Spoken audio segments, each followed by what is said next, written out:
काल चंद्रशेखर बावनकुळे पुण्यामध्ये आपल्या पदाधिकाऱ्यांना बोलताना असं म्हणाले की आता काँग्रेस पक्ष हा फोडायचा आहे. जर तुम्ही काँग्रेस पक्ष फोडला तर तुम्हाला आधी जबाबदारी दिली जाईल आणि मग बाकीच्यांचा विचार केला जाईल. म्हणजे दोन पक्ष फोडल्यानंतर काँग्रेसकडे लक्ष आहे का भाजपचा, असा सवाल होतो. अरे चंद्रशेखर बावनकुळे असतील, देवेंद्र फडणवीस असतील किंवा त्यांचे आका अमित शहा असतील, यांनी त्यांचा पक्ष वाढवलाच नाही. यांनी भारतीय जनता पक्ष कुठे वाढवला? भारतीय जनता पक्ष वाढवण्याचं काम या महाराष्ट्रामध्ये गोपीनाथराव मुंडे, एकनाथराव खडसे, प्रमोद महाजन यांनी महाराष्ट्रात पक्ष वाढवला आणि देशाच्या स्तरावरती हा पक्ष लालकृष्ण अडवाणी यांनी वाढवला. अर्थात अटलजी आहे. हे जे आता बावनकुळे वगैरे जी मंडळी आहेत जी म्हणतात की यांनी सत्तेचा आणि पैशाचा मदमस्त वापर करून इतर पक्ष फोडून आपल्या पक्षाला सूज आणली. आजचा भारतीय जनता पक्ष हा ओरिजिनल भारतीय जनता पक्ष नाही. इतरांचे पक्ष फोडले, आपल्याबरोबर सगळ्या भ्रष्टाचारांना एकत्र घेतले आणि आपला पक्ष वाढवला. पण उद्या जेव्हा यांच्याकडे सत्ता नसेल तेव्हा यांची सूज उतरलेली आहे. चंद्रशेखर बावनकुळे हे त्या पक्षाचे राज्याचे अध्यक्ष आहेत. ते मंत्री आहेत. ज्यांना थोडीशी जरी लाज वाटली असती तरी त्यांनी विधान केलं की काँग्रेस फोडा, अमुक फोडा. तुमचा पक्ष विचारधारेवरती वाढवा. तुमची विचारधारा काय आहे त्या विचारधारेनुसार पक्ष वाढवा. त्याच्याविषयी आमच्याकडे काहीच म्हणणं. आजचा भारतीय जनता पक्ष महाराष्ट्रात हा 70% हा उपऱ्यांचा पक्ष आहे. आजचा भारतीय जनता पक्ष त्यांच्या मंत्रिमंडळातले लोक बघा कोण आहेत? सगळे मूळ लोक बाजूलाच आहेत. त्यांनी विधान परिषदेमध्ये ज्यांना घेतलेलं आहे किंवा ज्यांना विधानसभेत तिकीट देऊन निवडून आणलं, हे सगळे लोक किमान 70 ते 75% लोक हे उपरे आहेत, बाहेरचे आहेत. त्यांचा भारतीय जनता पक्षाच्या विचारधारेशी काही संबंध नाही. या लोकांनी मोदींवर टीका केलेली आहे, या लोकांनी वीर सावरकरांवर टीका केली आहे, या लोकांनी संघावर टीका केलेली आहे, या लोकांनी संघाची अवहेलना हाफचड्डीवाले वगैरे अशा पद्धतीने केलेली आहे. हे सगळे लोक घेऊन तुम्ही तुमचा पक्ष वाढवतो. तुम्हाला लाज वाटली पाहिजे हो. आणि एवढं करून सुद्धा यांची भूक भागत नाही. फक्त फोडा फोडा आणि फोडा. याचं कारण त्यांचे जे नेते आहेत अमित शहा, त्यांची विचारधारा तीच आहे की दुसऱ्यांचं फोडाने आपलं वाढवा. स्वतःची रेस विचारांची वाढवायला तयार नाही, अजिबात वाढवणार नाही. आणि बावनकुळे वगैरे जे लोक आहेत त्यांच्याकडे लोक गांभीर्याने पाहत नाही. शिवसेना फोडा, मग राष्ट्रवादी काँग्रेस फोडा, मग काँग्रेस फोडा. आता ते शिंदेची शिवसेनाही फोडणार आहे आणि ते अजित पवारांचा राष्ट्रवादी पक्षही फोडणार आहे. जसं मोगलांना स्वप्नामध्ये संताजी धनाजी दिसायचे तसे आता यांना स्वप्नामध्ये फक्त फोडाफोडी दिसते. तुम्ही जसं म्हणता की पक्ष फोडले जाणार, तुम्ही अजित पवार गटाला किंवा अजित पवारांना ऑफर देताय. विनायक राऊत काल बोलले तुम्ही महाविकास आघाडीच्या मी कोणाला ऑफर देणार नाही. मुख्यमंत्री पदाचं स्वप्न अजित पवारांचं पूर्ण होईल. मला माहित नाही त्याच्याविषयी. तो शरद पवारांचा विषय. अजित पवार हा पवार साहेबांचा विषय आणि पवार साहेब सुद्धा राजकीय दृष्ट्या त्यांच्याशी त्यांचा डायलॉग आहे. मी पवार साहेबांवर, पवार साहेब आणि ते भेटतात. ठीक आहे, त्यांचे काही संस्थात्मक कामांसाठी भेटतात, ते आवश्यक असतं कारण एकमेकांमध्ये तंगड्या घुसलेल्या आहेत. पण राजकीय दृष्ट्या म्हणा तर शरद पवार हे अजित पवारांना माफ करणार. राजकीय दृष्ट्या म्हणतो माफ करण्याचं तुम्हाला बघा, जे माझं आकलन आहे ते राजकीय दृष्ट्या म्हणतो. बाकी त्यांचं जे कुटुंब असतं वगैरे वगैरे वगैरे ठीक आहे. जसं आमचंही कुटुंब आहे ठाकरेंचं. आमच्या स्वभावात आणि त्यांच्या स्वभावात, राजकीय स्वभावात फरक आहे. पण मी त्यांना जे काय त्यांना मला माहिती आहे त्यानुसार ते ज्या पद्धतीनं अमित शहानं अजित पवारांना हाताशी पकडून पक्ष फोडला, ही का फार मोठी महान विचारधारा वगैरे नाही, घाबरून पळून गेलेले लोक आहेत. त्यांना मुख्यमंत्री व्हायचं आहे, पण ते मुख्यमंत्री होणार नाही. अजित पवार हे कदापि भाजप बरोबर राहून मुख्यमंत्री होणार नाही. एक तर त्यांना पूर्णपणे भाजपात विलीन व्हावं लागेल त्यांचा पक्ष, आणि भाजपचे म्हणून त्यांना भविष्यामध्ये कदाचित संधी मिळेल, पण वेगळा गट म्हणून त्यांना कधीच मुख्यमंत्री. काल शरद पवारांना भेटलात, तुमची पवारांनी स्वतः म्हटलंय की राजकीय मंथन वगैरे झालं ना. तर अलीकडच्या काळात जी तुम्ही एक छोटीशी नाराजी होती ती व्यक्त करत होतात, विशेषतः मी काल पहलगाम हल्ल्यासंदर्भात विरोधी पक्षाची जी भूमिका आहे, विशेषतः पवारांनी जे सरकारचं समर्थन करणं, यावर तुम्ही जी नाराजी व्यक्त करत होतात त्यावर तुमची काही चर्चा झाली का, आणि पवारांचं आता त्यावर काय म्हणणं? मी पवार साहेबांना काल भेटलो ते यासाठी, नरकातला स्वर्ग या पुस्तकाचं प्रकाशन 17 मेला आणि ते त्यातले प्रमुख पाहुणे आहेत. त्यांना पुस्तकाची प्रत हवी होती, ती त्यांना दिली, आम्ही चर्चा केली आणि अनेक विषयांवर चर्चा केली. माझं मत ठाम आहे, आमचं मत ठाम आहे. अमित शहा हे या सगळ्या अजून नरसंहार झाला, त्या नरसंहाराला देशाचे गृहमंत्री अमित शहा जबाबदार आहेत.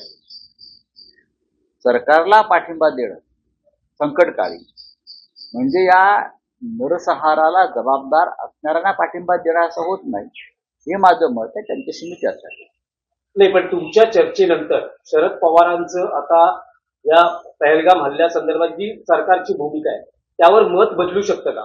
मी असं कसं काय सांग, ज्येष्ठ नेते आहेत, आमच्या सगळ्यांचे मार्गदर्शक आहेत ते, आम्ही त्यांच्याकडे जाऊन चर्चा करतो, आम्ही त्यांचंही मत घेतो. पण मी जे म्हणतोय कदाचित त्यांना ते पटलंही असतं, पण त्यांची एक भूमिका आहे की संकट काळामध्ये आपण सरकार बरोबर राहायला पाहिजे. पण हे सरकार त्या लायकीचं नाही ना. हे काय इंदिरा गांधीचं सरकार आहे का, हे राजीव गांधीचं सरकार आहे का, हे मनमोहन सिंगचं सरकार आहे का? नाही ना. हे नरसिंहरावांचं सरकार आहे का? नाही. हे बदमाशांचं सरकार आहे आणि त्यांच्या चेहऱ्यावरती दुःखाची एक छटाई दिसत नाही इतकं हो. अशा सरकारला पाठिंबा देणं म्हणजे आपण या देशाची बेईमानी करण्यासारखं. विशेषतः देशाचे गृहमंत्री अमित शहा यांनी खरं म्हणजे स्वतः राजीनामा द्यायला पाहिजे. चुनचुनके मारेगे काहीतरी म्हणत असतात, ते कसले चुनचुनकर मारताय? आमचे 27 लोक मारले गेले, तुम्ही का खुर्चीवर बसलाय त्या अजून? हे मी माननीय पवार साहेबांना सांगितलं. त्यांचा मला पवार साहेबांनी असं विचारलं की तुम्ही ऑल पार्टी मिटिंगला आला नाहीत. मी जर आलो असतो तिथे गोंधळ झाला असता, कारण मी तोंडावर अमित शहाचा राजीनामा मागितला कारण तुम्हाला ते सगळ्यांना परवडलं नाही. तुम्ही सगळे या मूडमध्ये होता की सरकार बरोबर राहायला पाहिजे, पण मी या मताचा नाही की ज्या सरकारच्या काळामध्ये इतका नरसंहार होतोय पुलवामापासून पेलगावपर्यंत, अशा मुख्य गृहमंत्र्याला सरकारमध्ये राहण्याचा अधिकार नाही.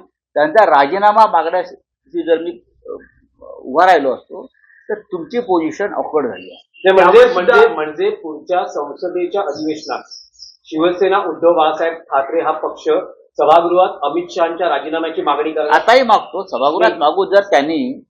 जर त्यांनी काश्मीरवर चर्चा करण्याची हिंमत सभागृहात दाखवली तर मी राजीनामा मागेन. लोकसभेत आमचे नेते राजीनामे मागतील आणि मी सांगतो जेव्हा हे सुरू होईल तेव्हा सगळे राजीनामा मागतील. त्यांनाही माहिती आहे. म्हणजे शरद पवार ही राजीनामा मागतील. बघा, ज्याला या नरसंहाराचा प्रचंड तिटकारा आलेला आहे किंवा नरसंहाराविषयी जे अस्वस्थ आहेत ते गृहमंत्र्यांचा राजीनामा मागतील. राऊतसाहेब, राहुल गांधींनी काँग्रेस पक्षाकडून भूतकाळात ज्या चुका झाल्या त्याबद्दल माफी मागितलेली आहे. विशेषतः जे पंजाब मधलं ब्लू स्टार ऑपरेशन आहे त्याबद्दल त्यांनी खेद व्यक्त करताना असं म्हटलंय की त्यावेळेस मी राजकारणात नव्हतो, पण आता या सगळ्या घटनांबद्दल मी माफी मागतो. नाही, राहुल गांधींची ती एक भूमिका कायम राहिली आहे, चुकांची माफी मागणं, आणि त्याच्यामध्ये काय चुकीचं नाही. याच्यापासून नरेंद्र मोदी आणि अमित शहानी काय शिकायला पाहिजे? नरेंद्र मोदी आणि अमित शहा यांनी या तरुण नेत्यापासून काही शिकायला पाहिजे. ते हेच की चुका कबूल केला पाहिजेत मोकळेपणानं, की लोकशाही आहे आणि लोकभावनांचा आदर केला पाहिजे. आज संपादकीयमध्ये तुम्ही म्हणताय की संजय शिरसाटांचं तुम्ही वक्तव्य घेतलं शकून, अजित पवारांना शकून म्हणतात ते मी नाही म्हणालो ते नाही. संजय शिरसाट असं बोलले, त्यानंतर तुम्ही आता असं बोलत की ते देवेंद्र फडणवीसांना दुर्योधन दुर्योधनी म्हणतील. म्हणू म्हणायला शकतात. मागे पुढे बघणार. जर ते अजित पवारांना शकुनी म्हणतात त्यांची कामं होत नाही म्हणून, त्या सरकारचे मुख्यमंत्री कोण आहेत? मिस्टर फडणवीस आहेत. उद्या हेच लोक फडणवीसांना दुर्योधन म्हणाला कमी करणार नाही. आम्ही यांना ओळखतो, त्यांची मानसिकता ओळखतो, सगळं आम्हीच त्यांना ओळखतो. अजून फडणवीस आणि अजितदादांनी यांना ओळखलेलं नाहीये. शिंदे पवारांमध्ये नाराजी आहे का? शिंदे पवारांमध्ये एकनाथ नाराजी शिंदे आहे हे का? स्वतःला माजी मुख्यमंत्री म्हणून घ्यायला तयार नसतील तर त्यांनी स्वतःला सदैव भावी मुख्यमंत्री म्हणून घ्यायला हरकत नाही असंही तुम्ही सामनात म्हटलं. हो, कारण ते माजी मुख्यमंत्र्यांच्या गौरव सोहळ्याला गेले नाही. आम्ही गेलो नाही सोडून द्या, आमचे वैचारिक मतभेद आहेत, पण त्यांच्याच सरकारचा कार्यक्रम होता आणि ते गेले नाहीत. कारण याचा अर्थ ते स्वतःला माजी मुख्यमंत्री म्हणून त्यांनी स्वतःला स्वीकारलेलं नाही. आणि ते ताजे माजी मुख्यमंत्री आहेत. आमचे तर जुने आहेत सगळे. आमचे माजी जुने आहेत, ते तर ताजे माजी मुख्यमंत्री आहेत. तर ताज्या माजी मुख्यमंत्र्यांनी जायला हरकत नव्हती. ते गेले नाहीत. याचा अर्थ ते देवेंद्र फडणवीसांना मुख्यमंत्री मानायला तयार नाहीत आणि स्वतःला माजी मुख्यमंत्री मानायला तयार नाहीत. म्हणजे ते भावी मुख्यमंत्री आहेत. आता देवेंद्र फडणवीसांनी त्याच्यापासून सावध राहिलं पाहिजे. राऊत सर, एक विषय असा आहे, राऊत सर, एक मराठी प्रश्न असा आहे की संजय शिरसाट यांनी असं म्हटलं की महाविकास आघाडीचं सरकार ज्यावेळेस होतं त्यावेळेसही अजित पवार हे अर्थमंत्री होते आणि निधी वाटपावरून जो अनुभव आम्हाला यायचा तोच आता आम्हाला महायुती सरकारमध्येही होतोय. म्हणजे जशी निधी वाटपात जो तुझाभाव होता किंवा निधी त्यांना न मिळणं होतं एक तेच आता अनुभवाला लक्षात मिळतंय. एक लक्षात घ्या, अजित पवार हे डेप्युटी सीएम, उपमुख्यमंत्री आहेत, अर्थमंत्री आहेत आणि मुख्यमंत्री देवेंद्र फडणवीस आहेत. देवेंद्र फडणवीस यांची या सूचना असल्याशिवाय अजित पवार हे करणार नाही. म्हणजे हा संघर्ष अजित पवार असा नसून शिंदे गट विरुद्ध फडणवीस असा आहे. मुख्यमंत्री हे सर्व आहे. मुख्यमंत्र्यांच्या आदेशाशिवाय, सूचनेशिवाय अजित पवार ह्या लोकांचा असा बूच लावू शकत नाहीत, बांबू घालू शकत नाहीत. तो घातलेला आहे. म्हणजे देवेंद्र फडणवीस आणि त्यांचे वरचे नेते हे या पाठीशी आहेत सगळ्या. हळूहळू तुम्हाला कळेल. देवेंद्र फडणवीस हे काय फार सरळ राजकारणी नाही आहेत ना आमच्यासारखे. कृषि चला हिंदी में बोलिए. हिंदी में जानना चाहेंगे ऑपरेशन ब्लू स्टार को लेकर राहुल गांधी का एक बड़ा बयान आया है. उन्होंने कहा कि 1984 में जो घटना हुई थी उसके लिए कांग्रेस की जो गलतियां हुई है उसको हम मानने के लिए तैयार है. उन्होंने ये भी कहा है आगे ज्वाइन करते हुए कि उस समय जो है हम राजनीति में नहीं थे. हालांकि गलतियां हुई ये है. राहुल गांधी जी एक साफ सुथरे दिल के राजनेता है. वो अपनी गलती मान लेते हैं, हमने देखा है. ऐसे नेता राजनीति में देश के हैं, ये हमारा भाग्य. जिस ऑपरेशन ब्लू स्टार के बाद इस देश में हमने एक प्रधानमंत्री को खोया है, आर्मी के जनरल को खोया है, लेकिन वो उस वक्त की जरूरत थी. लेकिन राहुल जी ने आज ये बात स्वीकार की कि गलती, मैं राजनीति में नहीं था. गलती मानना राजनीति में ये बड़ी बात है, बड़ी दिल की बात. और हमारे प्रधानमंत्री मोदी जी और गृह मंत्री अमित शाह जी ने ये बात राहुल जी से सीखनी चाहिए कि गलती माननी चाहिए और आगे जाना चाहिए. राहुल जी ने करके दिखाया है. राजनाथ सिंह का एक बयान आया है, डिफेंस मिनिस्टर है वो, उनका एक बयान आया है कि दुश्मनों जो कश्मीर में हमला हुआ है उसके बाद दुश्मनों को उन्हीं की स्टाइल में जवाब दिया जाएगा. 14 दिन इस घटना को बीत चुके हैं लगभग, लेकिन सरकार 13वीं हो गई ना कल 13वीं हो गई है और हम लोग इंतजार कर रहे हैं कि कब करारा जवाब दिया जाएगा. देश चाहता है कि करारा जवाब मिले. अगर डिफेंस मिनिस्टर अभी भी ये बात करते हैं कि करारा जवाब मिलेगा तो हम इंतजार करेंगे. और जब इस प्रकार का करारा जवाब देने का दिन आ जाएगा तो हम डेफिनेटली सरकार के साथ खड़े रहेंगे. ये मैं अभी कहता हूँ, उस वक्त हम जरूर सरकार के साथ खड़े रहेंगे. लेकिन अमित शाह ने भी गलती माननी चाहिए. गृह मंत्री ने जैसे गलती मानी है राहुल जी ने. राहुल जी का कोई संबंध नहीं था ऑपरेशन ब्लू स्टार से, लेकिन जो नरसंहार हुआ है कश्मीर में वो गलती जो है वो तो गृहमंत्री की गलती है, तो ये गलती माननी चाहिए अमित शाह जी ने। शरद पवार ने आपको कहा है और पार्टी मीटिंग में आपने आपके अपने ऊपर क्यों नहीं मांगा अमित शाह का? नहीं, ऐसा नहीं कहा है, आपने मेरी बात ठीक से सुने नहीं। हमको ये कहा है कि आप नहीं थे ऑल पार्टी मीटिंग में, तो मैंने कहा मैं इसलिए नहीं था। तो अगर हम लोग आते तो सबसे पहले अमित शाह का इस्तीफा मांगते और आप लोगों की पोजीशन बहुत ऑकवर्ड हो जाए, क्योंकि आप सब सरकार के समर्थन में खड़े हैं। सरकार का समर्थन यानी गलतियों का समर्थन नहीं। अगर हम ऑल पार्टी मीटिंग में आकर अमित शाह जी का इस्तीफा मांगते तो आपकी हालत बहुत खराब होती सबकी। आप सब सरकार का भजन गा रहे थे और हमको ये आदत नहीं है, जो गलती है गलती है, लेकिन हम इस्तीफा मांग रहे हैं अमित शाह जी का। उनकी वजह से 27 निरपराध लोग मारे गए, उनकी वजह से पुलवामा में 40 हमारे जवान मारे गए, उनकी वजह से सैकड़ों लोग 10 साल में मारे गए। तो गृह मंत्री को नैतिक अधिकार नहीं है अपने पद पर रहने का। आपको मालूम होगा शिवराज पाटिल गृह मंत्री थे, उनका इस्तीफा लिया और हमने मांग की थी अपोजिशन। 26/11 के अटैक के बाद आर पाटिल यहाँ के गृह मंत्री का इस्तीफा लिया था, यहाँ के मुख्यमंत्री विलासराव देशमुख का इस्तीफा लिया था। तो अमित शाह जी क्या है? राहुल साहब आप जिस तरह से अमित शाह जी क्या है ये मेरे किताब में आपको पता चलेगा। राहुल साहब आप जिस तरह से गृह मंत्री अमित शाह के इस्तीफे की अमित शाह जी क्या है ये मेरे किताब में आपको पता चलेगा, आप पढ़ लीजिए। राहुल साहब आप जिस तरह से अमित शाह के इस्तीफे की मांग कर रहे हैं, आने वाले सत्र में संसद में आप ये मांग रखेंगे? संसद में भी रखेंगे, अगर हिम्मत है कश्मीर पर चर्चा करने की संसद में तो जरूर मांगेंगे। मैं तो आज मांग रहा हूँ, मैं भी एक पार्टी का नेता हूँ, राज्यसभा का मेंबर हूँ, मेरी पार्टी मांग रही है ना, हम भी इंडिया ब्लॉक के मेंबर हैं।